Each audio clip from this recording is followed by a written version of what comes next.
alcançar a iluminação e a gnose. E eu vou trazer aqui um livro que... Vou trazer dois livros, que é o Evangelho de Maria Madalena, que é gnóstico, que é um fragmento que foi encontrado. E eu vou trazer aqui também um livro dos chineses, de Xuan-Tzu, que ele traz também a mesma conexão do que está escrito aqui no Evangelho de Maria Madalena. Esse mestre chinês, ele traz esse conceito da unidade de todas as coisas e é mais fácil de entender. Ele traz histórias aí que ajudam. E eu vou trazer um conceito aí, porque eu leio muito esses livros também, para poder me ajudar a alcançar e ter essa meditação, esse pensamento com a unidade, que é o Espírito Invisível, que é o Pai do Salvador e o nosso Pai.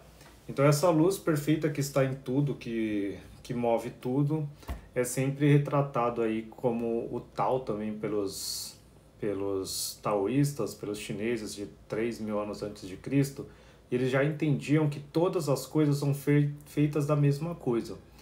E hoje, para você, é muito fácil para mim, porque a gente tem a física quântica, a gente tem esses conhecimentos de microscópio, de telescópio, que faz com que nós tenhamos desde a infância na escola que digam, existem os átomos, existem os elétrons, os prótons, e tudo é feito da mesma coisa. Mas, antes de ter esse conhecimento, as pessoas não tinham essa noção. Então, você olhava uma pedra e um pássaro e você pensava, o pássaro é feito de uma coisa, a pedra de outra, a água é feita de uma coisa e o sol de outra. E você não tinha essa conexão, as pessoas não tinham essa compreensão. Então, você ter alguém que há 5.000 anos atrás tinha essa visão e essa compreensão, isso realmente era uma revelação, e essa compreensão do tal, que eles chamam, que para nós chamamos de gnose, que é o conhecimento do eu, que é você conhecer o seu eu, e que seu eu faz parte do eu do universo, que é o ser que forma e faz todo o universo, tá? Então esse é o conceito, ele é muito retratado no gnosticismo. Então hoje eu vou trazer um pouco e vou fazer os paralelos. Aqui eu não vou ler o livro todo, tem algumas partes, e aí eu vou trazer umas partes aqui do Evangelho de Maria Madalena, até para tentar explicar como alcançar essa paz interior e essa calma, e você fluir como a água, porque você tem que ser como o bambu e como a água. Eles sempre falam que é você fluir como a água, que a água ela não resiste, e ela segue a natureza. Então se está caindo, ela vai descer o fluxo como um rio. Se está subindo, ela vai voltar. Se está frio, ela vai se congelar. Se está calor, ela vai evaporar. Ela não resiste a nada, e ela tem sempre a adaptação com o meio que ela está. E assim você tem que se adaptar também. Esse conhecimento, então, ele é muito antigo, e eu tento trazer aqui essa compreensão. Eu vou trazer uma parte aqui, que é o fragmento do Evangelho segundo Maria Madalena. Presta atenção o que Jesus disse para Maria Madalena. O Salvador disse: todas as espécies, todas as formações, todas as criaturas estão unidas. Elas dependem uma das outras e se separarão novamente em sua própria origem. Pois a essência da matéria somente se separará de novo em sua própria essência. Quem tem ouvidos para ouvir, ouça. Então esse é o conhecimento que Jesus traz para Maria Madalena, que é esse conhecimento da unidade. Oi, Andréia, boa noite, tudo bem, amiga? Oi, Silvano, tudo bem? Boa noite também. Então esse conhecimento que Jesus traz para Maria Madalena, ele exemplifica isso, que todas as espécies, todas as criaturas, elas estão unidas e elas dependem uma das outras. Nós dependemos, nós comemos uma carne, nós comemos uma planta para a gente sobreviver, e isso faz, a gente depende da luz do sol para a gente viver, e a gente depende de tudo, é uma interdependência, mas tudo é uma mesma coisa.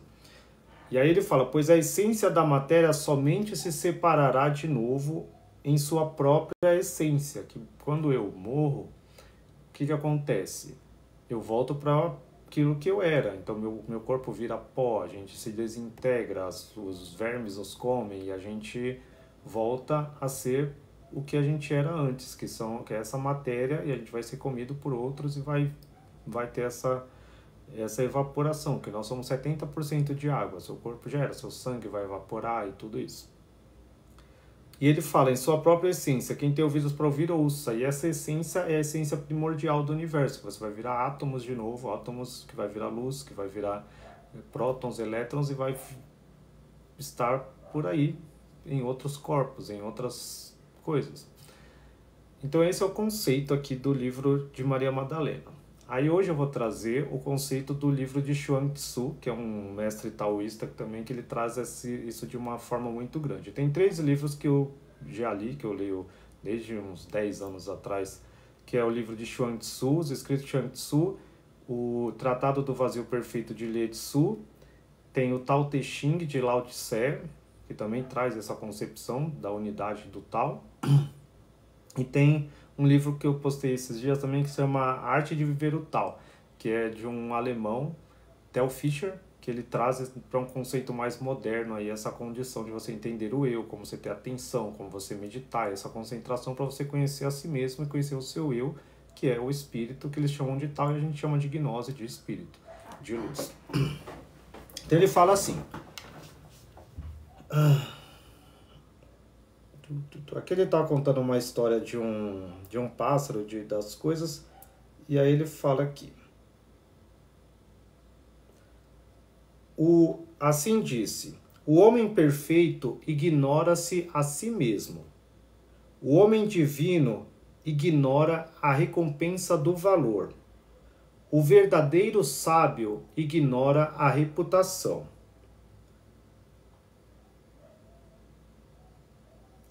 O imperador Yao desejava abdicar a favor de Yusu, dizendo, se quando o sol e a lua estivessem brilhando, acendesse-se a tocha, não seria difícil sobressair a luz dessa última.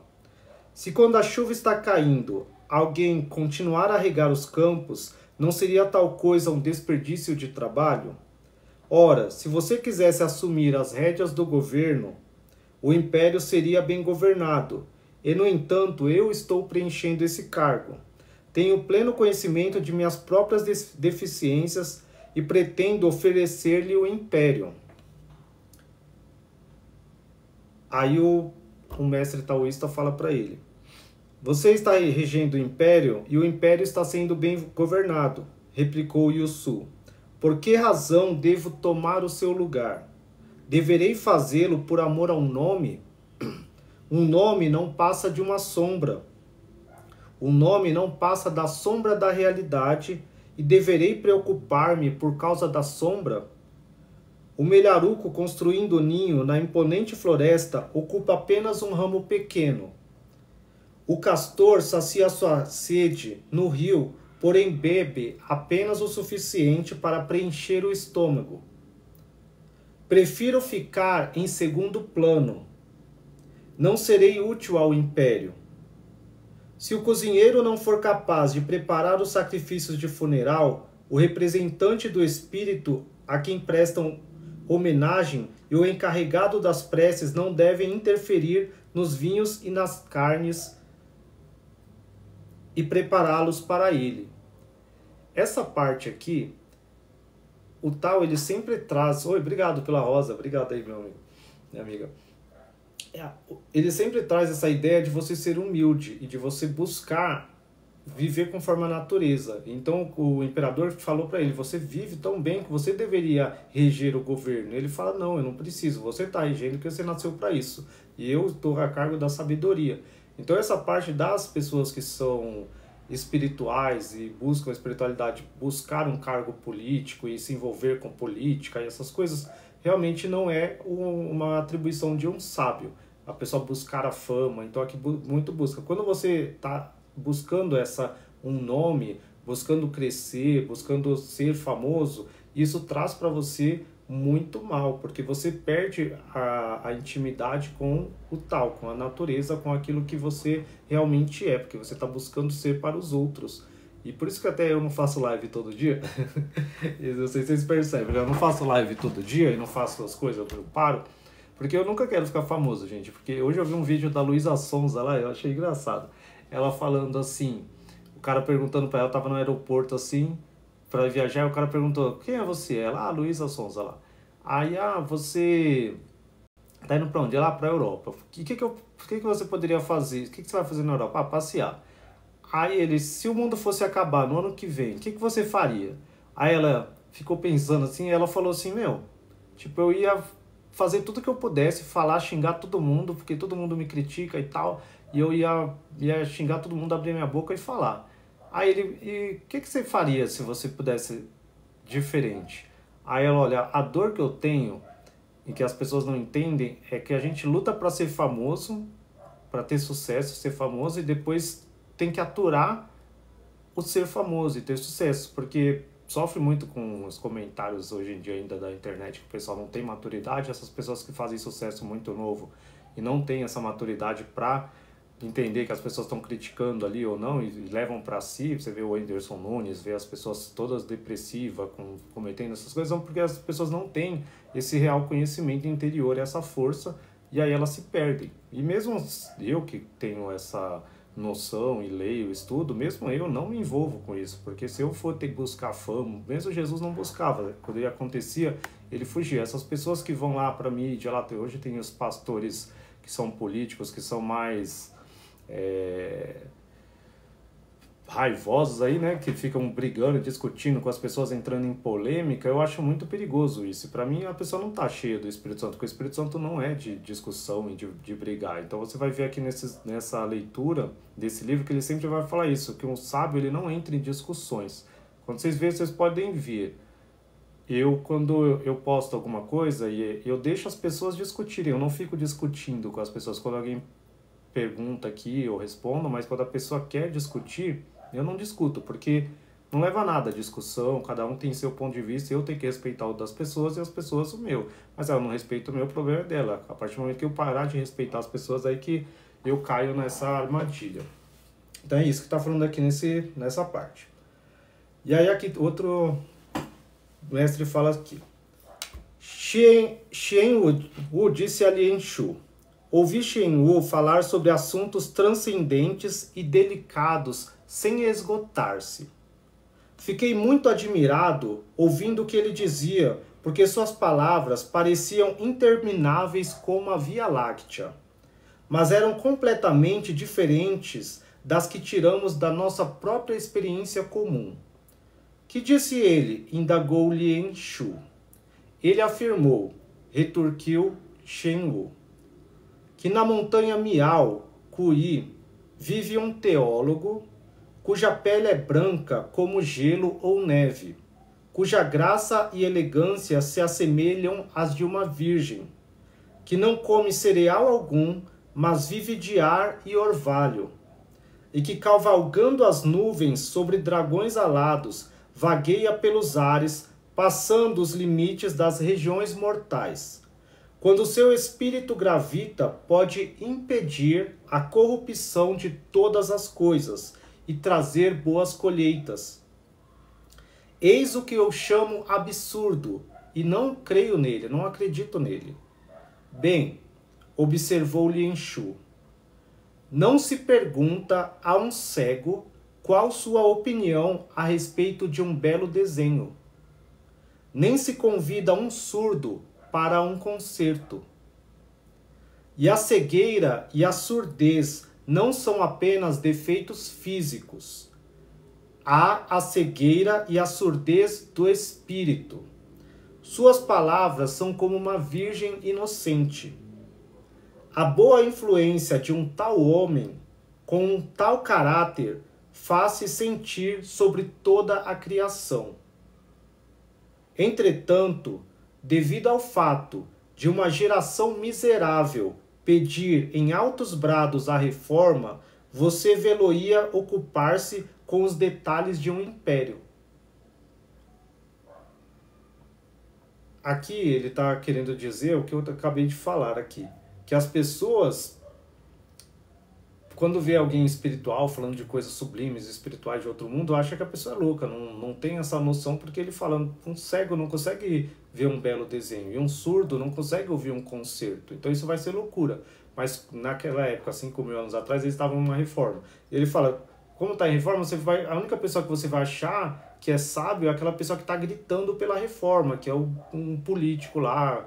E é o que é hoje. Hoje as pessoas adoram lá, o Pablo Marçal, que grita lá, esbraveja, xinga os outros, quer ser prefeito, aí usa o Rio Grande do Sul, uma tragédia para se promover, e as pessoas fazem isso, porque isso para eles são os sábios desse mundo, porque as pessoas se identificam com quem grita, briga e se envolve com essas coisas que para eles é importante. Estava até esses dias pensando no Brasil, é muito estranho.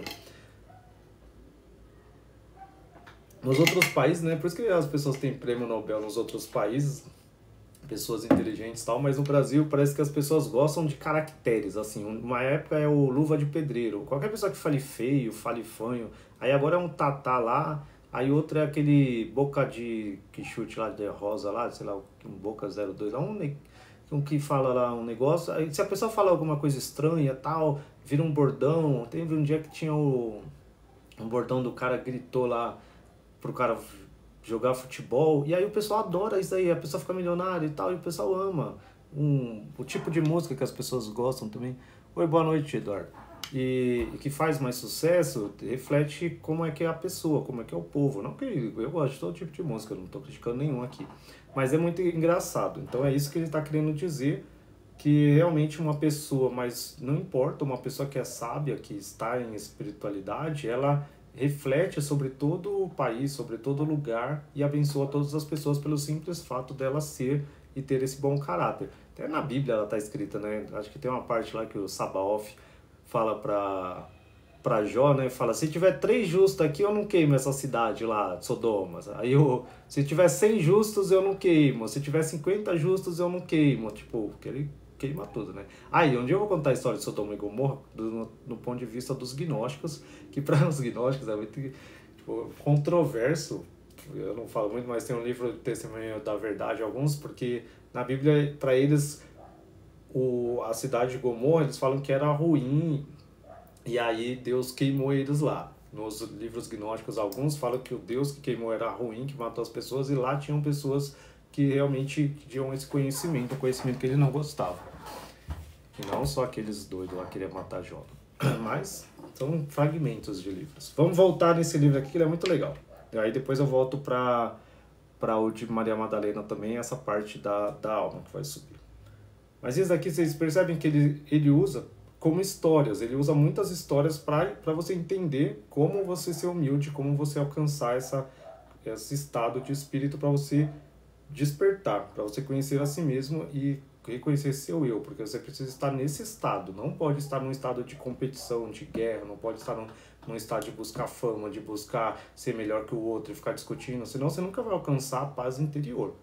Então você tem que eliminar tudo da sua mente, eliminar todo desejo, todo desejo por fama, todo desejo por ser melhor. Você não precisa ser melhor, você já é tudo que você deveria ser. Tem que estar contente. Se você não estiver contente na sua casa, você não vai estar contente numa mansão. Não vai estar contente em Alphaville. E eu vi até esses dias gente, eu vejo tudo que é notícia. Eu fico vendo vídeo ali dos outros, eu adoro ver isso aí. Tinha aquele Luan Santana, Aí ele comprou uma mansão, ele tinha uma mansão em Alphaville.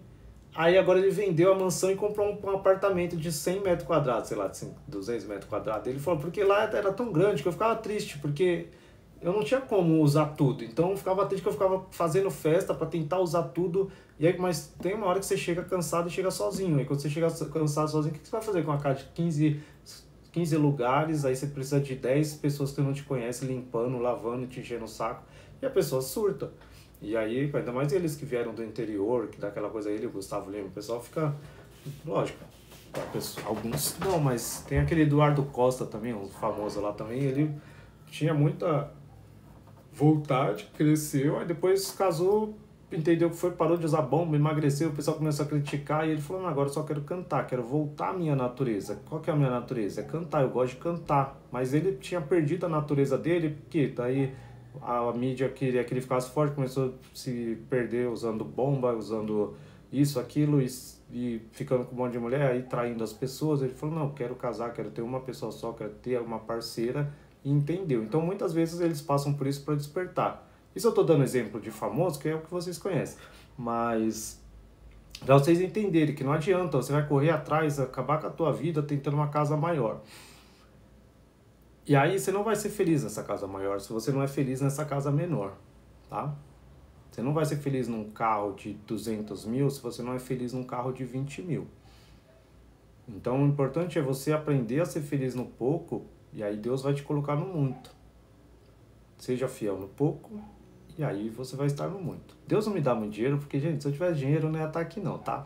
Se eu tivesse dinheiro eu ia estar lá em Maragogi, Jericoacoara, não ia estar fazendo live pra vocês não. Então por isso que Deus não permite, graças a Deus, senão eu ia estar fazendo um cruzeiro. Então agradeçam por eu ser pobre. Ai, ai. Ó, presta atenção no livro. As existências objetivas não lhe podem fazer mal. Numa inundação que chegasse aos céus, ele não seria submerso. Numa seca, embora os metais corressem líquidos e as montanhas ficassem ressequidas, ele não sentiria calor.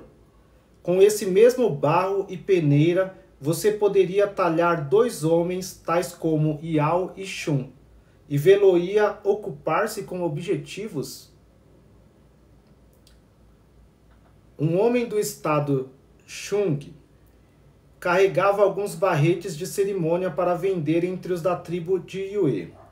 Porém, os homens de Yue costumavam cortar fora os cabelos e pintar os corpos, de modo que não se utilizavam daqueles objetos.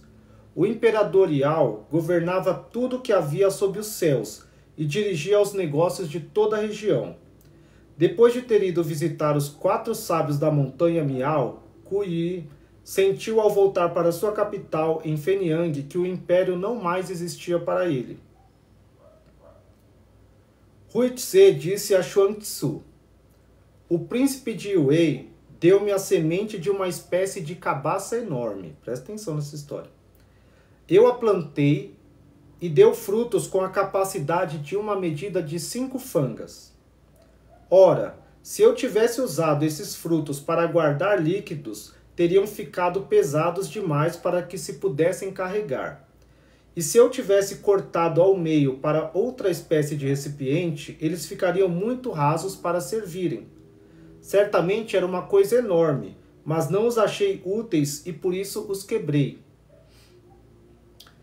Acho que era antes você que não sabia usar recipientes assim grandes, replicou Xuanzhu.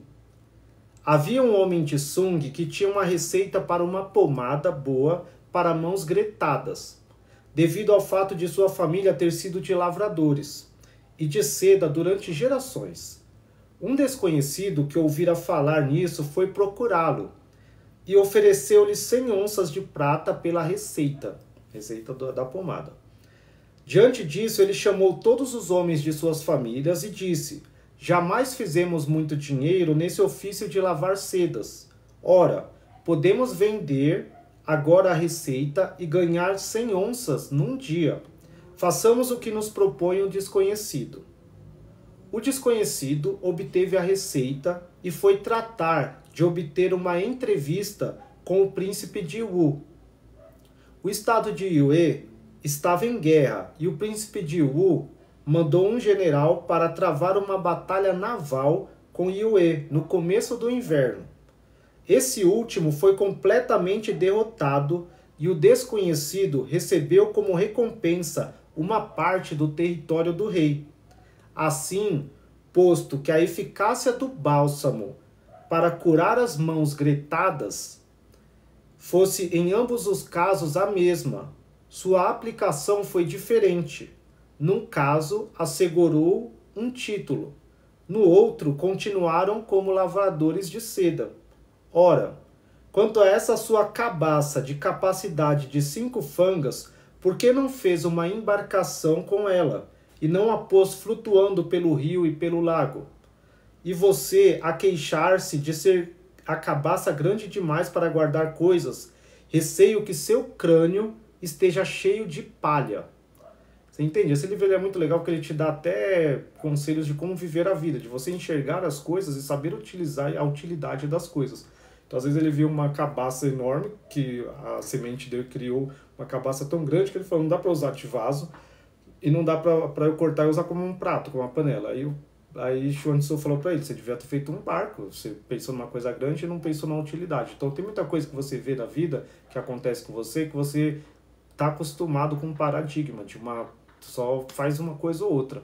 E você não vê novos horizontes e novas utilidades de negócios para você ganhar dinheiro, para você ver. Então, quando você está em paz e no tal, você entende isso e você começa a pensar em coisas novas.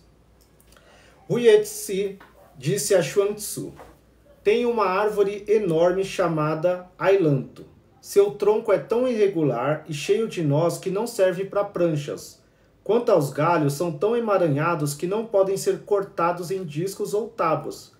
Cresce nas margens das estradas, mas nenhum carpinteiro lhe dará atenção.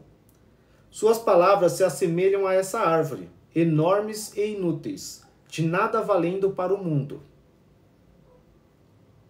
Aí Chuan Tzu fala, por acaso nunca vi um gato selvagem, abaixado à espera da presa, para a direita e para a esquerda, para cima e para baixo, saltando daqui para ali até que cai numa armadilha ou morre num laço. Além disso, há o iaque com aquele enorme corpãozinho. Temos de admitir que é bem grande ele, porém não pode pegar camundongos.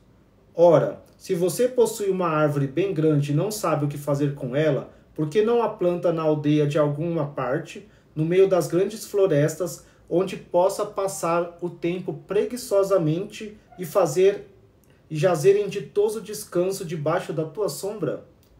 Ali ela ficará livre do machado e de toda e qualquer injúria. Se não tem utilidade para os outros, qual o motivo das preocupações?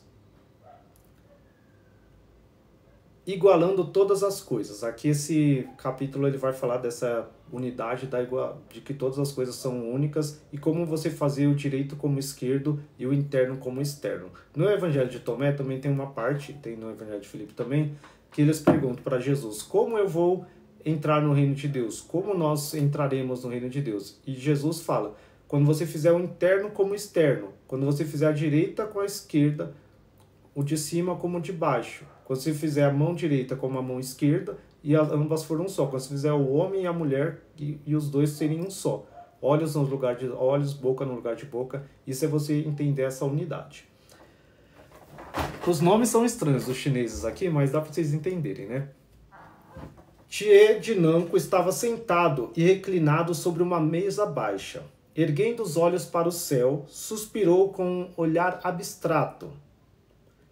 Yen Tse, que estava de pé perto dele, exclamou, em que está pensando para que seu corpo tenha ficado como lenho morto e o espírito se pareça com cinzas de fogo extinto?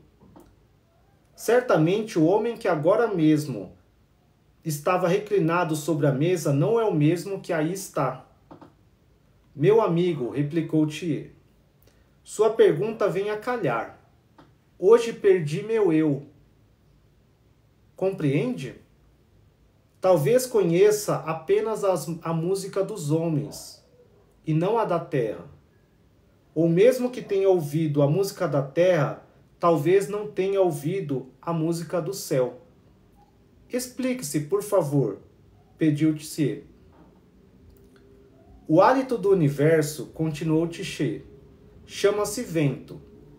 Às vezes fica inativo.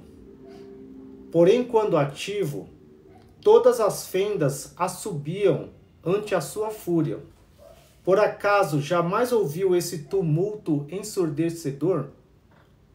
As tavernas e os fossos das colinas e florestas, as cavidades em enormes árvores de muitos palmos de circunferência, algumas como narinas e outras como bocas, outras ainda como orelhas, e o vento por elas entra com violência, como torrentes em redemoinho ou setas sibilantes, bramindo, com fúria, gorgolejando, gemendo, clamando, sussurrando, assobiando por um lado e ecoando no outro.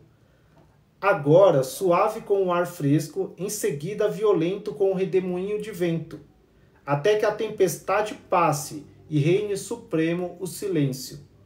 Por acaso nunca reparou como as árvores e os objetos se sacodem e tremem, emaranham os galhos e se contorcem todas?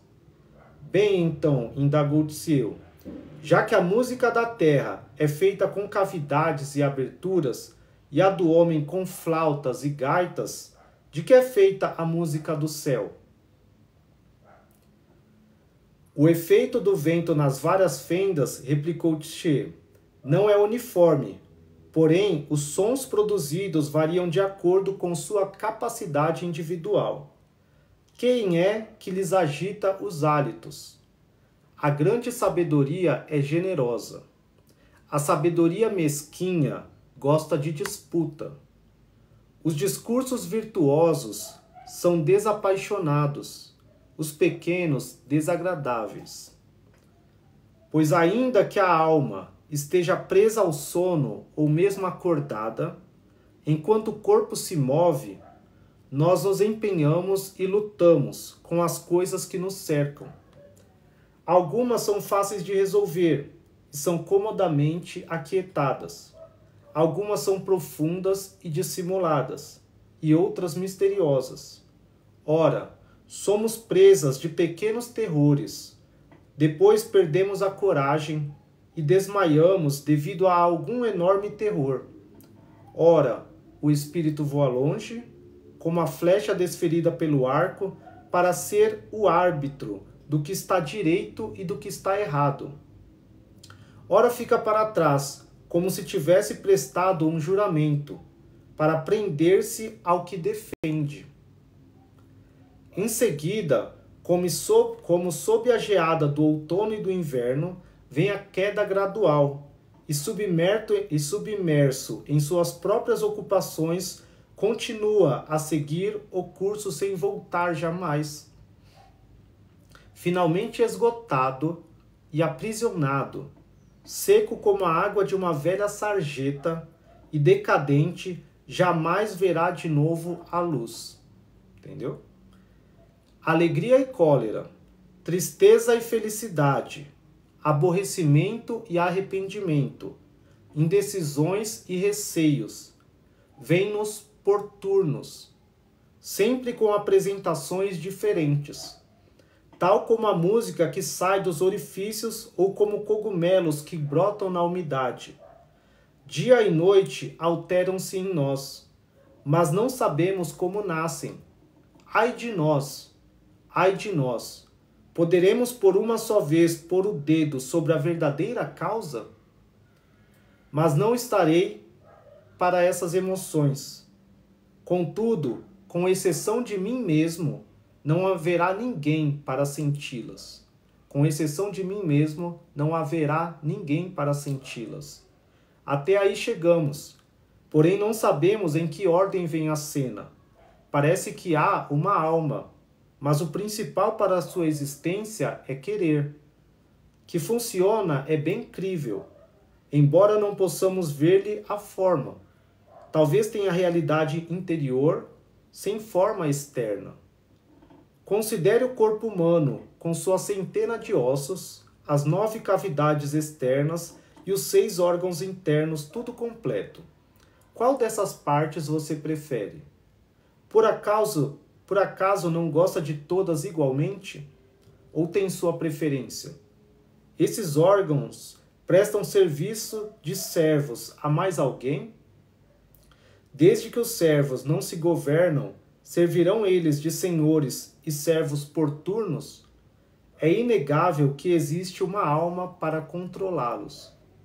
Porém, tenhamos ou não fixado a verdadeira natureza dessa alma, isso é, coisa que pouco interessa à própria alma, pois uma vez tomando conta da forma material, prossegue em seu curso até exaurir-se, consumir-se nos trabalhos e nos pesares da vida e ser arrastada sem possibilidade de parar em caminho, não é digna de pena? Trabalhar sem cessar a vida toda e depois, sem viver para colher os frutos, esgotada pelo labor, partir para não se sabe onde, não é uma razão para pesar? Os homens afirmam que não há morte. De que adianta isso? O corpo se decompõe e o espírito desaparece com ele. Não é motivo para tristeza? O mundo pode ser tão estúpido a ponto de não perceber isso? Ou serei eu somente o estúpido e os outros não? Ora, se devemos guiar-nos pelos nossos preconceitos, quem ficaria sem um guia? Que necessidade haveria de fazer comparações sobre o que está certo e errado nos outros? E se alguém deve seguir o próprio julgamento de acordo com seus preconceitos, até os loucos os têm. Mas formar o julgamento do que está direito e errado sem primeiro ter uma opinião é o mesmo que dizer: parti para Iuê hoje e cheguei lá ontem. Ou é o mesmo que afirmar que algo que não existe, existe. As ilusões de afirmar que algo que não existe como existente não podem ser alcançadas nem pelo teólogo e nós muito menos poderemos penetrar. Legal esse livro, né?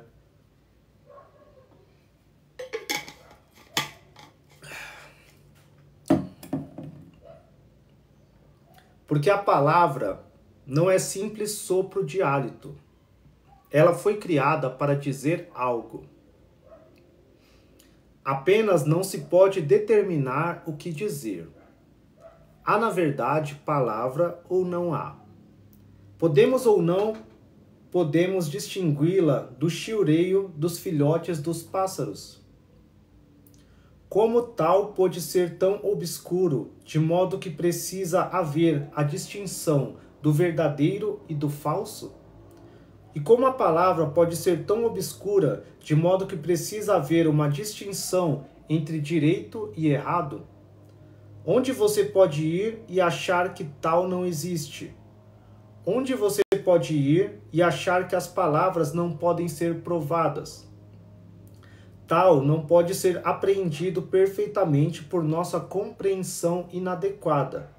E as palavras não se patenteiam perfeitamente devido às expressões floreadas. Daí as afirmativas e negativas das escolas de Confúcio e de Módice, cada qual negando o que a outra afirma e afirmando o que a outra nega. Cada qual negando o que a outra afirma e afirmando o que a outra nega, só nos pode redundar em confusão. Não há nada que não seja isto, não há nada que não seja aquilo. O que não pode ser visto por aquilo, a outra pessoa pode ser compreendido por mim. Daí eu digo, isto emana daquilo, aquilo também deriva disto. Esta é a teoria da interdependência disto e daquilo, relatividade dos padrões. Não obstante, a vida decorre da morte e vice-versa. A possibilidade decorre da impossibilidade e vice-versa. A afirmação baseia-se da negação e vice-versa. Sendo esse o caso, o verdadeiro sábio rejeita todas as distinções e refugia-se no céu, natureza. Pois alguém pode baseá-las sobre isto, embora isto seja também aquilo, e aquilo seja também isto. Isto outro sim tem seus direitos e errados, e aquilo também tem seus direitos e errados. Então existe realmente ou não a distinção entre isto e aquilo? Quando isto, subjetivo, e aquilo, objetivo, são ambos em seus correlatos, esse é o verdadeiro eixo de tal. E quando esse eixo passa através do centro para o qual o infinito converge, as afirmações e as negações confundem-se igualmente no infinito único. Daí se diz que não há nada como usar a luz. Tomar um dedo como prova de que um dedo não é tão bom como tomar qualquer outra coisa que não seja um dedo para provar que um dedo não é um dedo. Tomar um cavalo como prova de que um cavalo não é um cavalo não é tão bom como tomar algo que não seja um cavalo para demonstrar que um cavalo não é um cavalo. O mesmo se dá com o universo, que não é nem dedo nem cavalo. O possível é possível, o impossível é impossível. Tal trabalha e o resultado obtido é o seguinte: as coisas recebem nomes e afirma-se serem o que são. Por que são assim? Por que se afirma serem como são? Por que não são de outro modo? Afirma-se não serem assim. As coisas são assim por si mesmas e têm possibilidades por si próprias. Não existe nada que não seja de certo modo, e não existe nada que não possa ser de certo modo. Por conseguinte, tome, por exemplo, um galho novo e uma coluna, ou uma pessoa feia e uma de grande beleza, e tudo que for estranho e monstruoso. Tudo é igualado por tal. A divisão é o mesmo que criação. A criação é o mesmo que destruição. Não há uma criação ou uma destruição, porque essas condições são novamente igualadas numa única. Somente os verdadeiros sábios compreendem esse princípio de igualar todas as coisas numa única. Aqui, única é com letra maiúscula, que ele coloca como o espírito invisível, como a Sofia, como a natureza que forma todas as coisas, que tem o âmago de tudo, que é essa parte. Descartam-se, eu vou repetir aqui, somente os verdadeiros sábios compreendem esse princípio de igualar todas as coisas numa única. Descartam-se das distinções e se refugiam nas coisas comuns e ordinárias. As coisas comuns e ordinárias servem a certas funções e, portanto, conservam a integridade da natureza. Partindo dessa integridade, uma pessoa compreende, e da compreensão chega a tal, aí para. Parar sem saber como para, eis o tal.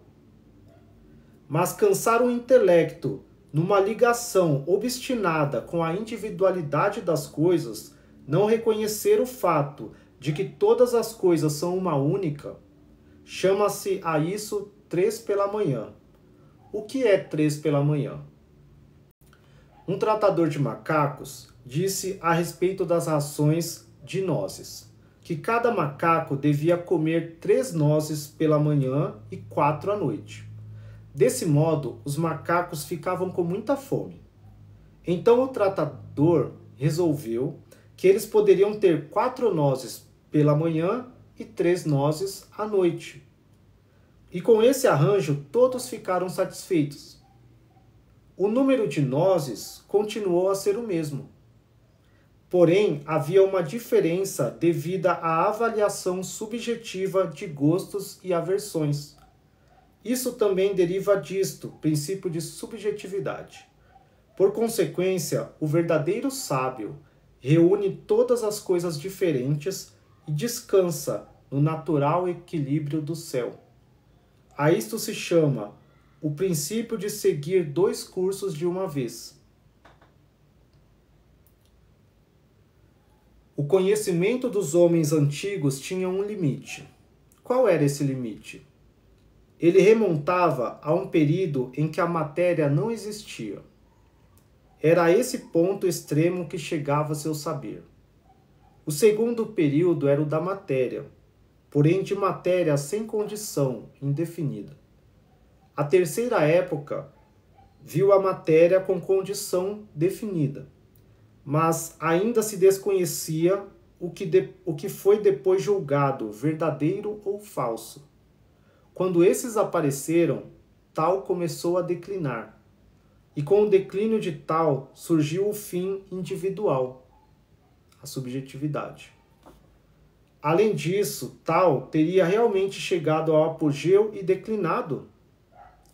No mundo da aparente ascensão e do declínio, o famoso músico Shaoen tocava realmente instrumento de corda.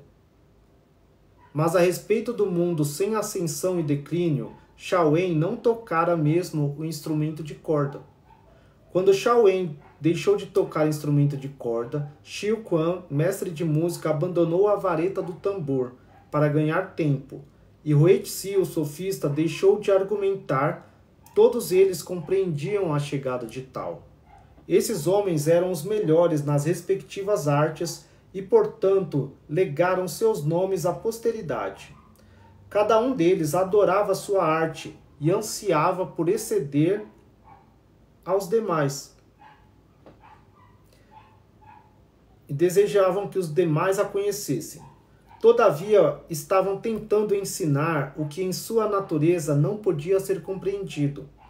Por consequência, Huetzi acabou nas obscuras discussões do difícil e branco, e o filho de Shaowen tentou aprender a tocar o instrumento de corda durante toda a sua vida sem consegui-lo. Se se pode chamar a isso sucesso, então eu também o obtive. Mas se nenhum deles pode ser considerado como tendo sido bem-sucedido, então nem eu, nem outros obtivemos êxito. Por conseguinte, o verdadeiro sábio foge da luz que o deslumbra e se refugia no comum e no ordinário.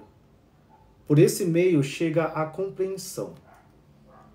Suponhamos que haja uma afirmativa. Não sabemos se pertence a uma categoria ou a outra. Mas se reunirmos as diferentes categorias numa única, então as diferenças de categorias deixam de existir. Devo explicar, entretanto. Se houver um começo, então houve uma época antes desse começo. E uma época antes da época que ficava antes da do começo. Se há uma existência, deve ter havido uma não existência. E se houve um tempo em que nada existia, então deve ter havido uma época em que nem mesmo o nada existiu. O nada veio a existir repentinamente. Alguém pode dizer realmente se pertence à categoria da existência ou da não existência? Até mesmo as palavras que acabo de proferir, não posso dizer se significam ou não alguma coisa.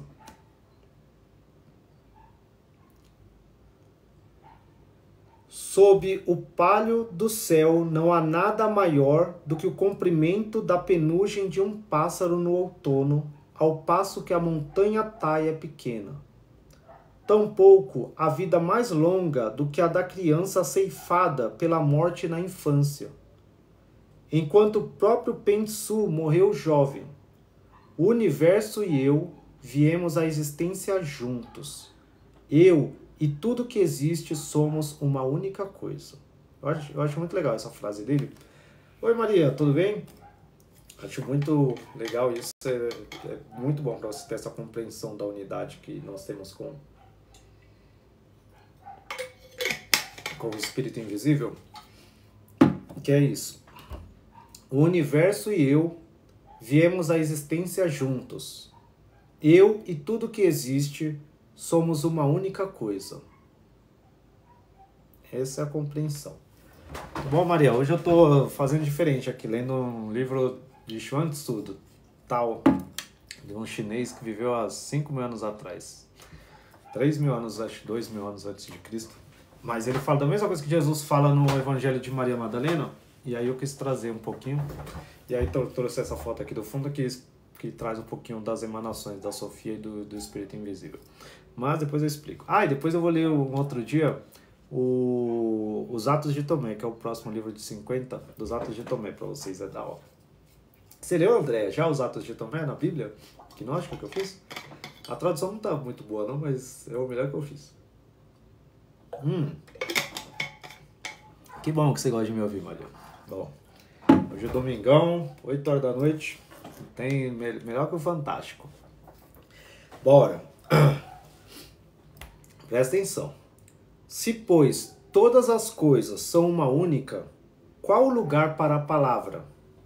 De outro lado, desde que eu posso dizer a palavra única, como a palavra pode não existir? Se existe mesmo, temos única e a palavra dois e 1, 3. Desse ponto em diante, até os melhores matemáticos deixam de alcançar o derradeiro. Então as pessoas comuns falhariam muito mais? Daí, se de nada se pode chegar a alguma coisa, e subsequentemente a 3, segue-se que será ainda mais fácil se partir de algo, desde que não se pode prosseguir para-se aí. Ora, tal, pela sua natureza mesmo, jamais pode ser definido. A palavra, por sua natureza mesmo, não pode exprimir o absoluto. Daí surgem as distinções. Essas distinções são direito e esquerdo, parentesco e dever, divisão e discriminação, rivalidade e esforço. São os chamados 8 predicados. Além dos limites do mundo externo, o sábio reconhece que existe, mas não fala sobre o assunto. Dentro dos limites do mundo externo, o sábio fala, mas não comenta. Com respeito à sabedoria dos antigos, como incorporada no cânon da primavera e outono, o sábio comenta, mas não interpreta. E assim, entre as distinções feitas, existem distinções que não podem ser feitas. Entre as coisas interpretadas, existem coisas que não podem ser interpretadas. Como pode ser? Pergunta-se. Presta atenção. O verdadeiro sábio guarda seu conhecimento para si, enquanto os homens, em geral, citam os seus em argumentos, com o fito de convencerem-se uns aos outros. E, portanto, se diz que aquele que argumenta assim o faz porque não pode ver determinados pontos. É muito legal, né, Andréa? Esse livro aqui é fenomenal. Ora, o tal perfeito não pode receber um nome. Um argumento perfeito não emprega palavras. A bondade perfeita não se preocupa com atos individuais de bondade. A integridade perfeita não é ponto de crítica para os outros. A coragem perfeita não se arremessa para diante. Porque o tal que se manifesta não é tal. A palavra que argumenta fica longe do seu alvo. A bondade que tem objetivos fixos perde seu escopo. A integridade que é óbvia não é acreditada. A coragem que se atira para diante jamais completa coisa nenhuma. Esses 5 são, como foram, círculo suave com forte propensão para a quadratura, violência. Por conseguinte, o saber que para naquilo que não sabe é o mais alto saber. Quem conhece o argumento que não pode ser arguido sem palavras, e o tal que não se declara tal. Aquele que sabe isso pode afirmar-se que entrará no reino espiritual, sendo enchido sem ficar cheio, e esvaziado sem ficar vazio, sem saber como foi feito isso. Eis a arte de ocultar a luz. Há muito, o imperador Yao disse a Shun: ainda hei de arruinar os Tisungs, e os Kueis, e os Husu. Desde que subi ao trono, essa questão tem me preocupado. O que pensa a respeito? Esses 3 estados, replicou Shun, ficam em regiões selvagens e pouco adiantadas. Por que não afasta esse pensamento da ideia? Uma vez, 10 sóis saíram juntos e todas as coisas se iluminaram desse modo. De que grandeza seria o poder da virtude capaz de sobrepujar os sóis? Yan Xuan perguntou a Wang Yi: sabe com certeza se todas as coisas são iguais? Como posso saber? Volveu Wang Yi. Você sabe o que não sabe? Como posso saber? Tornou Yan Shu. Mas então ninguém sabe? Como posso saber? Disse Wang Yi. Não obstante, procurarei explicar-me.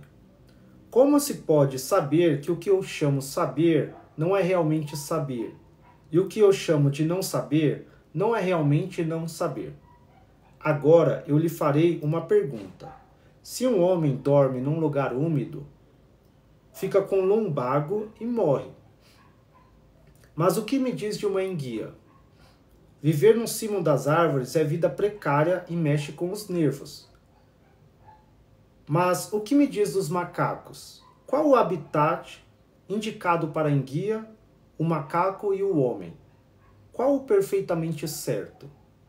Os seres humanos se nutrem de carne, os veados de ervas, as centopeias de pequenas cobras, as corujas e os corvos de camundongos. Desses quatro, qual que tem absolutamente o gosto perfeito? O macaco une-se com a fêmea que tem cabeça parecida com a do cão. O gamo com a gazela. A enguia com os peixes. Enquanto os homens admiram Mao, Xian e Lixi, à vista de quem os peixes mergulham profundamente na água, os pássaros alçam voo no alto e os veados fogem correndo. Contudo, quem diria qual o perfeito padrão de beleza?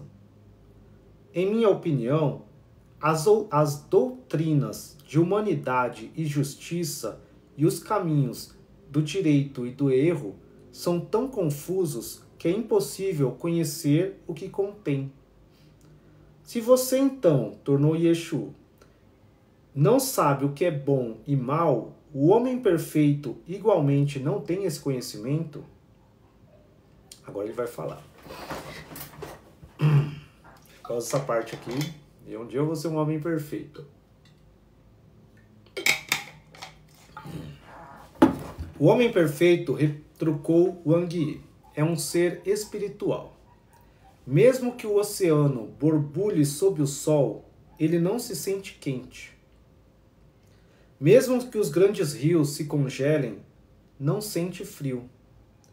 Mesmo que as montanhas se partam por efeito do raio e suas enormes profundezas se revirem por efeito da tempestade, ele não tremerá de medo.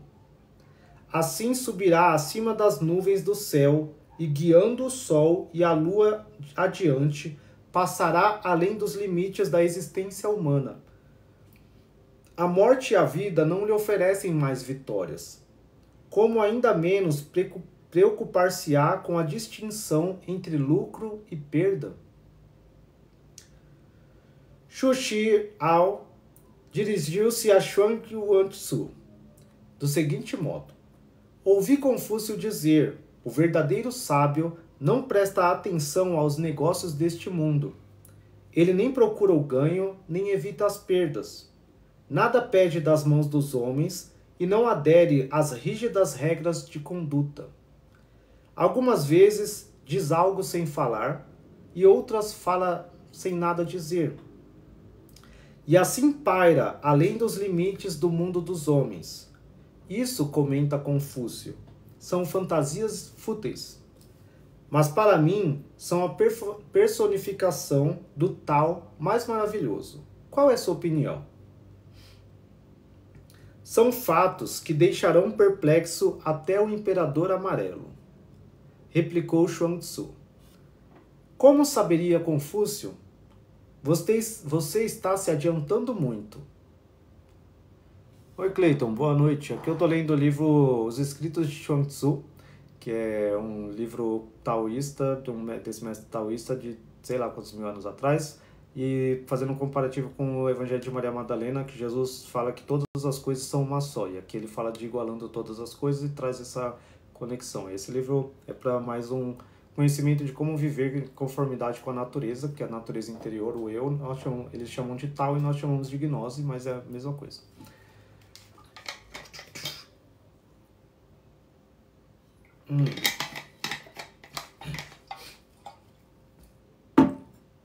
Aqui. São fatos que deixarão perplexo até o imperador amarelo. Replicou Xuan-Tzu. Como saberia Confúcio? Você está... Peraí.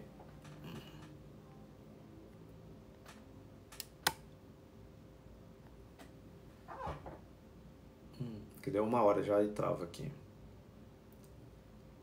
O Evangelho de Maria Madalena tem aqui no livro A Bíblia Gnóstica Proibida, tem o link na bio, você pode ver, busca na Amazon, tem Kindle, tem físico também, no Mercado Livre tem também, eu envio para vocês. Mas tem, você pesquisa na internet também, só o Evangelho de Maria Madalena, tem uns livros que só vem o Evangelho de Maria Madalena, que aqui eu tenho, coloquei todos que eu tenho aqui. Tá? Vamos botar aqui, continuando. Como saberia Confúcio, você está se adiantando muito. Quando vê o ovo de uma galinha, na verdade espera ouvir o galo cantar. Quando vê uma funda, na verdade já espera ter o pombo assado. Dir-lhe-ei algumas palavras a exemplo e ouvi-las-á do mesmo modo. Como o sábio se senta ao sol e à luz e conserva nas mãos o universo, reúne tudo num todo harmonioso, rejeitando a confusão disto e daquilo. Título e precedência, coisas que o homem vulgar cultiva cuidadosamente, o sábio totalmente ignora. Amalgamando as disparidades de 10.000 anos numa matéria pura. O próprio universo também conserva e mistura tudo do mesmo modo. Como sei que o amor da vida não é uma ilusão? Como sei que aquele que teme a morte não é uma criança que se perdeu em caminho e que não sabe voltar a casa? O livro de Enoque, Policial em Ação. O livro de Enoque, ele não é gnóstico, tá? Ele é dos judeus, ele é dos judeus. Opa, e aí, Meteoro, tudo bom, meu amigo? Bem, beleza, faz tempo que você não aparece por aí. Aí, como o livro ele é dos judeus, não é gnóstico. Tem o livro dos Segredos de Enoque, que eu tenho ele não coisa, então esse já tem mais o conceito gnóstico. De Enoque não, mas é muito legal de ler para você entender como funcionam os reinos de Sabaoth, as coisas aqui desse universo. Mas o gnosticismo é além, então eu não coloco ele, eu não falo muito dele, mas é um livro legal para você ler, para você entender porque como funciona a questão aí dos arcontes aí. Mas um dia eu falo mais dele aí, porque hoje eu tô falando mais do tal, tá? Mas um dia eu faço uma live, eu faço um vídeo falando dele, tá? Nossa, eu li ele umas 2, 3 vezes, mas faz muito tempo. Mas o livro do Segredo de Enoque é legal, que fala sobre Jesus descendo sobre os 7 céus dos arcontes, como ele vai se transformando na forma do anjo de cada céu e tal, e depois traz. O Segredo de Enoque eu gosto mais do que o livro de Enoque.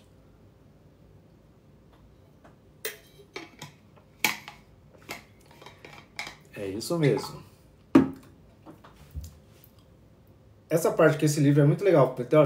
Tô lendo um livro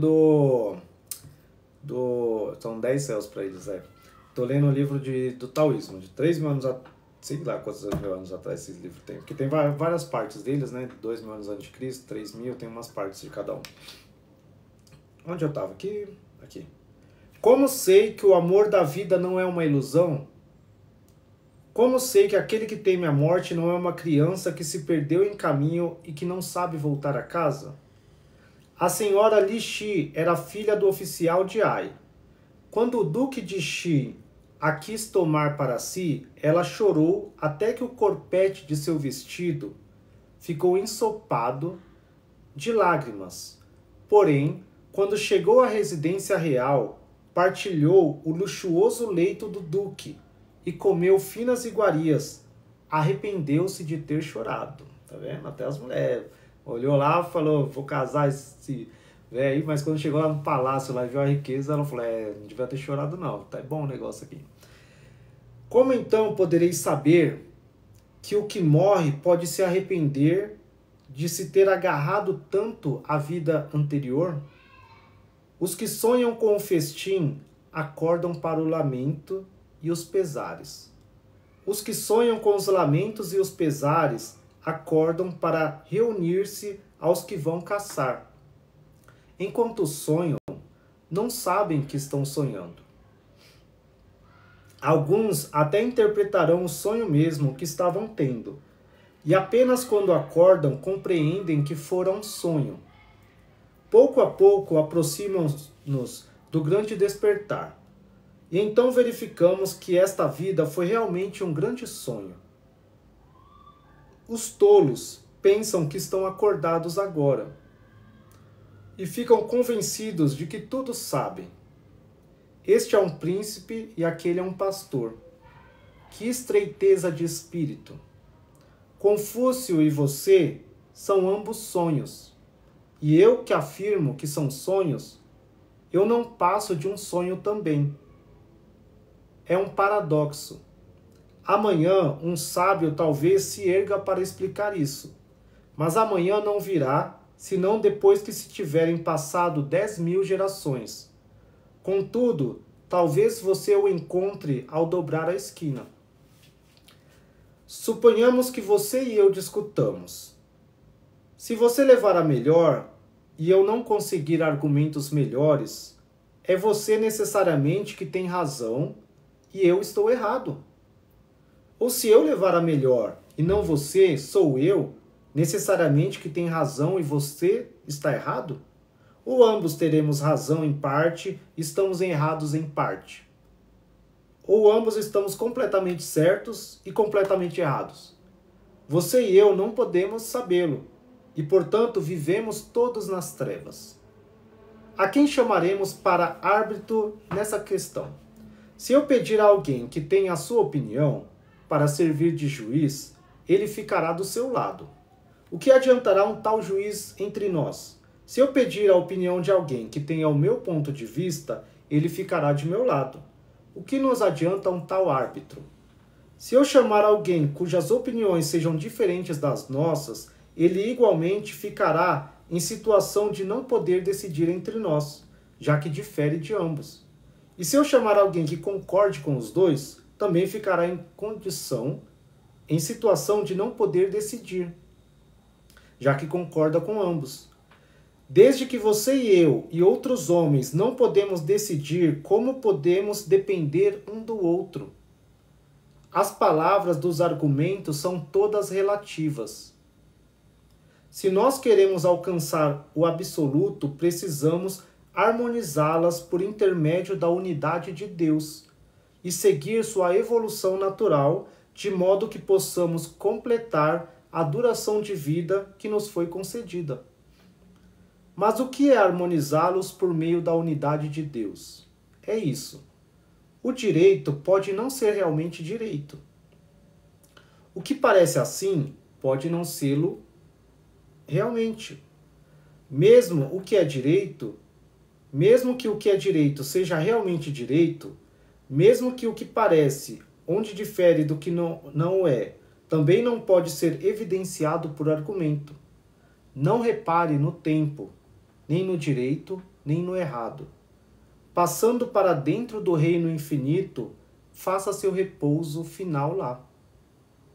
Você entendeu? Essa parte aqui ele traz muito do que a Matrix fala no filme Matrix, ou que o gnosticismo a gente fala, que o mundo é um sonho, é uma ilusão, que nós estamos aqui como se fosse na Matrix mesmo, que é uma coisa que você não sabe se está acordado ou se está dormindo, uma simulação ou não, e tanto faz. E não tem uma coisa certa ou errada. Eu não posso falar que o crente está errado, que o católico está errado, que usar saia é certo, que usar é errado, tem uma doutrina, tem nada, que você não sabe o que é relativo. Todas as coisas são relativas em determinado momento. E aí ele traz essa ideia de não ficar argumentando, porque não tem por que eu ficar argumentando com você e você comigo e a gente não vai chegar a lugar nenhum. E se eu chamar alguém que tem a minha opinião para julgar entre nós dois, a pessoa vai ficar do meu lado. Então também isso vai ser viciado. Então é esse caso. Não busque ficar discutindo com ninguém. Não queira converter ninguém. Não queira falar e brigar com ninguém, gente. É paz, é você não reparar no tempo. Iguala todas as coisas, fique em paz, não tem nada certo, nada errado. Não fica julgando, porque essa música, porque isso é certo, ouvir rock é bom, ouvir rap não é bom, ouvir gospel é bom, ouvir não, usar roupa tal, ser assim, assado, não tem distinção. Cada um faz o que tem que fazer na hora que tem que fazer. E tá tudo bem, você tem que se refugiar nisso, passar para dentro do reino infinito, que é dentro de si mesmo, e repousar, que isso é o repouso no Pai. É você conhecer a si mesmo e repousar na sua natureza. Como uma criança. Quando você era criança, você só ficava ali. Olha um gato e vê o que o gato faz. O gato senta e fica ali. A hora que ele quer, ele levanta. A hora que ele quer, ele faz e fica ali em repouso. E a comida vem e tudo vem. Agora, você tem que trabalhar para comer. Mas pede para o Espírito Santo que ele te dá. Bora. A penumbra disse à sombra: você se move agora, daqui a pouco fica parada. Ora se senta, daqui a pouco levanta-se. Por que essa instabilidade? Talvez eu dependa, replicou a sombra, de algo que me faça fazer o que faço. E talvez que essa coisa dependa, por sua vez, de outra que a obriga a fazer o que faz. Ou talvez minha dependência seja como um movimento inconsciente, as escamas de uma serpente ou as asas de uma cigarra. Como posso dizer por que faço uma coisa ou por que não faço outra? Certa vez, Chuang Tzu, sonhei que era uma borboleta, adejando daqui para colar, com todos os fins e propósitos de uma borboleta. Só tinha consciência de minha felicidade como borboleta, sem saber se era eu era show. Depressa acordei e ali estava eu mesmo, na verdade. Agora não sei se eu era um homem sonhando ser uma borboleta ou se eu sou uma borboleta sonhando ser um homem. Entre um homem e uma borboleta há, naturalmente, uma distinção. A transição é chamada transformação de coisas materiais. Estão gostando? Já tô com minhas pernas doendo aqui, daqui a pouco eu paro. Mais um capítulo só. Ai, mas é legal esse livro, né? Quem tá aprendendo aí? Quem tá aprendendo como ser mais tranquilo e viver conforme a natureza e igualar todas as coisas? Tirar a distinção. Viu? Esse livro aqui é pura sabedoria. Toda vez. Eu leio esse, tem um do Osho também que eu leio às vezes. Porque é muito difícil para você manter sempre esse conhecimento, essa compreensão das coisas como igual. Então, você tem que sempre ler. Todas as vezes, você não tem que ler uma vez, tem que ler e reler para você lembrar. Porque muitas vezes o mundo faz a gente ficar na divisão, na distinção. E aí você tem que ler e relembrar, pedir para Deus e meditar para você voltar sempre à natureza de todas as coisas e nunca julgar ninguém. Eu não posso julgar que eu sou melhor que outra pessoa, que eu sou diferente de outra pessoa. Gente, como eu falei na última live, né? Eu amo quando as pessoas têm racismo comigo, né? Gente, é muito legal. Eu gosto quando as pessoas são racistas. Tipo, eu não gosto quando são racistas com outras pessoas, né? Tipo, se tem, eu defendo as pessoas. Mas comigo eu não ligo.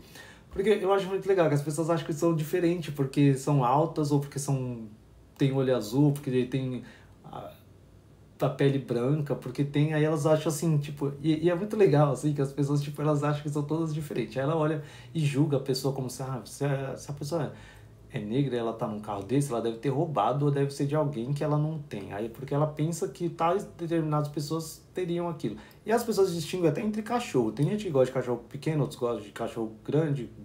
E as pessoas têm os seus gostos e aversões, mas, gente, é tudo a mesma coisa. Então você tem que buscar isso.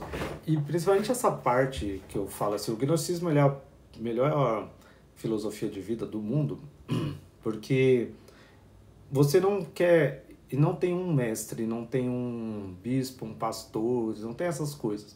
Porque o problema das pessoas é querer um nome, querer estar acima dos outros, né? Então as pessoas estudam para ser um líder espiritual, ter um secto ali, que é ser o imperador das pessoas ali, mandando nas pessoas. Isso é o ego, é como se você fosse melhor do que o outro, como se você fosse diferente do outro, e essa igualdade que Jesus trouxe, e o próprio Senhor, que é luz, que é o Senhor do universo, chamava os discípulos de meus irmãos, falou, vocês são como eu, o que eu faço vocês podem fazer.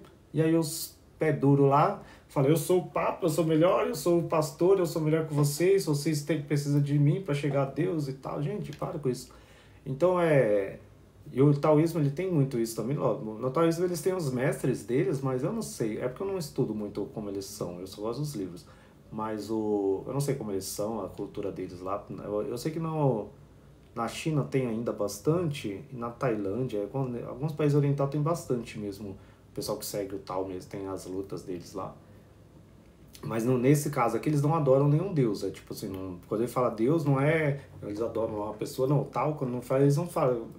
O Lao Tse, eles não falam um nome. Ele fala só que ele não sabe o nome, ele sabe que existe uma força, uma energia que que constitui todas as coisas, essa energia que faz toda a matéria, que faz você fluir. E o tal para eles é o eu interior que faz, e você tem que seguir a natureza como os animais seguem essa natureza, aquele instinto, e sabe o que eles têm que fazer, a gente também sabe porque tem essa força que fala pra gente o que a gente tem que fazer naturalmente. Isso conforme a natureza. Então por isso que eu gosto muito. Eu vou ler só mais esse capítulo 3 aqui, depois eu paro. Aí outro dia eu leio mais um pouquinho. Capítulo 3, a preservação da vida. A vida humana é limitada, mas a ciência é ilimitada. Obrigar o limitado a seguir em busca do ilimitado é fatal. E supor que alguém sabe realmente é bem fatal, na verdade. Ao praticar o bem, evite a fama. Ao fazer o mal, fuja da desgraça. Como princípio, siga um termo médio. Assim preservará seu corpo do mal, guardará a vida, preencherá os deveres para com seus pais e viverá o tempo de vida que lhe tinha sido concedido. O cozinheiro do príncipe Wei estava partindo um bezerro. Cada golpe de sua mão, cada erguer de ombros, cada passo de seus pés, cada movimento de joelho, cada pedaço de carne rasgada, cada golpe do facão estavam em ritmo perfeito, tal como a dança da Alameda das Amoreiras, tal como os acordes harmoniosos de Xinshou. Muito bem, bradou o príncipe. É bem hábil, na verdade. Senhor, replicou o cozinheiro, descansando o facão. Sempre me devotei a tal que é mais sublime do que a simples perícia. Quando comecei a retalhar bezerros, vi adiante de mim bezerros inteiros. Após 3 anos de prática, não mais via os animais inteiros. E agora trabalho com minha inteligência e não com meus olhos. Minha mente trabalha sem parar, sem o controle dos sentidos. Recaindo nos princípios eternos, vou resvalando pelas grandes juntas ou cavidades como se apresentam, obedecendo à constituição do animal. Nem chego a tocar nas ligações do músculo e do tendão, e muito menos tento cortar os grandes ossos. Um bom cozinheiro substitui o facão uma vez por ano, porque sabe cortar. Um cozinheiro ordinário uma vez por mês, porque só sabe picar. Mas tenho usado esse facão durante 19 anos e, embora tenha retalhado muitos milhares de bezerros, o fio se mantém tão aguçado como se tivesse amolado agora mesmo. Pois nas juntas sempre existem interstícios e o fio de um facão, quase sem espessura, basta inseri-lo nos interstícios. Na verdade, há muito onde usar a lâmina. Foi assim que consegui conservar meu facão durante 19 anos com o fio igual aos do que acabam de passar pela pedra de amolar. Não obstante, quando deparo com uma parte dura que é difícil de cortar, tomo todas as precauções. Fixando os olhos sobre ela, apoio a mão e delicadamente me utilizo da lâmina, até que com um pequeno movimento essa parte ceda, como terra que se desmorona. Em seguida tiro o facão e de pé lanço os olhos em redor, fazendo uma pausa com ar de triunfo. Depois limpo o meu facão e o ponho cuidadosamente de lado. Bravo! Bradou o príncipe. Pelas palavras desse cozinheiro, aprendi como cuidar da minha vida.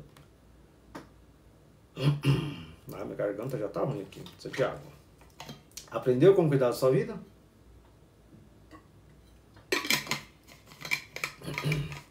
Quando Ishen, da família Kuang-Yuan, avistou certo oficial, ficou horrorizado e disse: quem é aquele homem? O que lhe aconteceu para perder uma perna?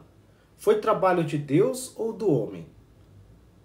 Ora, naturalmente é trabalho de Deus e não do homem, foi a réplica. Deus fez esse homem com uma só perna. O aspecto dos homens é sempre equilibrado. Por aí se torna claro que foi Deus e não o homem que fez assim. Um fazão dos pântanos pode ser obrigado a dar 10 passos para pegar alimentos sem para beber. Ainda assim, os fazões não querem ser alimentados numa gaiola, pois embora possam ter menos preocupações, não gostariam de tal vida. Quando Lao Tse morreu, Xin Yin foi ao funeral. Soltou 3 gritos de dor e saiu. Um discípulo dirigiu-se a ele. Você não era amigo de nosso mestre? Era, replicou Ishi. Xin. Assim sendo, acha que foi suficiente sua expressão de pesar pela sua morte? Tornou o discípulo. Acho, respondeu Xin. Estive pensando que ele era homem mortal, porém agora sei que não era. Quando cheguei para os pêsames, encontrei pessoas de idade que choravam como chorariam pelos filhos, jovens que se lastimavam como se tivessem perdido as mães. Quando essas pessoas se encontraram, deviam ter dito palavras sobre o acontecimento e derramado lágrimas sem intenção alguma. Chorar assim pela morte de alguém é fugir dos princípios naturais de vida e morte e aumentar o apego humano, esquecendo-se da fonte da qual recebemos esta vida. Os antigos chamavam a isto fugir à retribuição do céu. O mestre veio porque tinha chegado a hora de nascer. Partiu porque chegou o tempo de partir. Os que aceitam o curso natural e a sequência das coisas e vivem em obediência a eles estão acima da alegria e dos pesares. Os antigos falavam disto como a emancipação da escravatura. Os dedos podem não ser capazes de fornecer todo o combustível, porém o fogo é transmitido e nós não sabemos quando terminará. 4. Este mundo dos homens. Lê mais um. Yen Wei foi despedir-se de Confúcio. Para onde se destina? Não, vou ler esse não, que esse aqui é muito grande. Eita, isso aqui vai ser muito grande. Mas é muito legal. Isso aqui que ele fala do jejum do coração. Outro dia eu faço do jejum do coração, é muito legal. Que ele fala aqui que é o jejum do coração, como você acalmar sua mente. Nossa, é muito legal. Quanto tempo que eu já fiz? Eita, vai dar 9 anos. Depois eu leio, outro dia eu leio esse capítulo 4, que isso aqui é muito grande. Nossa, mas é da hora. Vocês têm que aprender o que é o jejum do coração. Eu vou ler só a parte do jejum do coração, porque é muito legal. Que a história primeiro é muito grande, eu vou ler do coração. Aí ele fala, e posso perguntar-lhe, vou ver o Wei, em que consiste o jejum do coração? Porque as pessoas querem fazer jejum de ficar sem comer, quer fazer jejum lá igual os judeus fazem, né? Botar um pano de saco. No tal, eles fazem um jejum do coração, que é o que Jesus fala, que a gente tem que buscar renunciar ao mundo, tal, essas coisas assim. O que é o jejum do coração? Concentre sua vontade. Não ouça com os ouvidos, e sim com o cérebro. Não com o cérebro, e sim com o espírito. Deixe o sentido da audição parar com os ouvidos, e deixe o espírito parar com suas imagens. Deixe seu espírito, não obstante, ser como uma carta branca, passivamente correspondente às circunstâncias externas.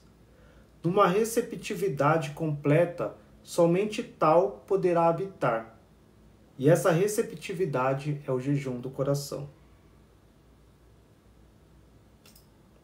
Entendeu? Bom, acabou. Vou ler depois outros livros. Já deve estar 1h30 aqui de live. Tô cansado já, minhas pernas estão doendo essa cadeira velha aqui. Gente, obrigado aí por quem ficou aí, me ouviu, quem curtiu. Que Deus abençoe vocês. Dê uma semana maravilhosa, que o Espírito Santo dê tudo que vocês peçam. E jejuem do coração. E mantenham-se sempre calmos, que tudo vai dar certo na vida de vocês, se vocês seguirem o Espírito. Por isso que Jesus fala, aquele que é nascido de Espírito,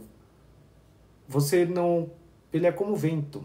Você não ouve a sua voz, você não sabe para onde ele vai, de onde ele vem. Assim é todo aquele que é nascido do Espírito. Ele segue o fluxo ali. Você tem que seguir o que o Espírito Santo está te levando, para onde ele quer. Bye, bye.